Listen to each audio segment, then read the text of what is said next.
God is removing pain right now, and God is removing sicknesses, illness, affliction. Right now, O Lord God, we root out from the body of Clotty right now, Ate Clotty, in the name of Jesus, O Lord God. Lord, we root out, O Lord God, yung hot flashes, O Lord God. We root out all discomfort and pains in her body, O Lord God.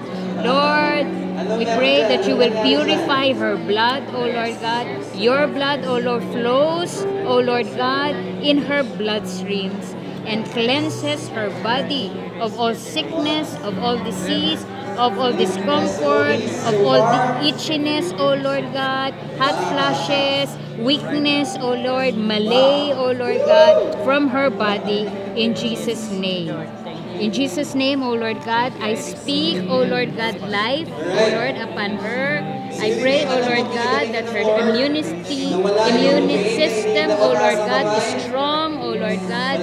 I pray that there will be no confusion in her immune system, O Lord God. The spirit that raised Jesus from the dead is the same spirit that dwells in her, and it quickens her immune system with the life of God, and it guards the life of her body in Jesus' mighty name.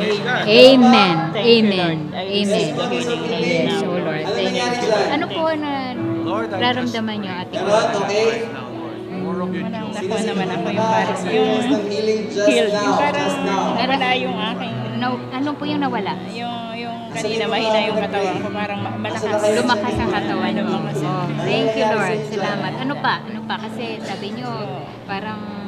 Yung ano likod yung... ko kasi kanina, sakit na sakit. Oh. Masakit yung likod. Eh ngayon po, Wala. nawala yung sakit. Wow, praise God. Glory to God. Nahil po kayo ni Jesus. Yes, thank you. Amen. Hallelujah. Wow, wow, wow. Hmm? Hallelujah. What happened?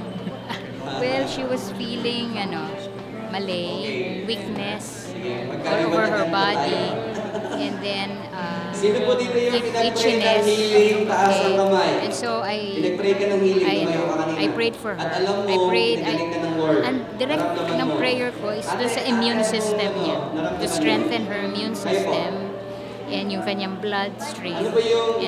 And she said na nawala yung feeling of malay niya, parang lumakas siya. Tapos feeling din niya na yung back pain rin niya dito kanina, masakit na masakit daw. Ngayon, hindi na.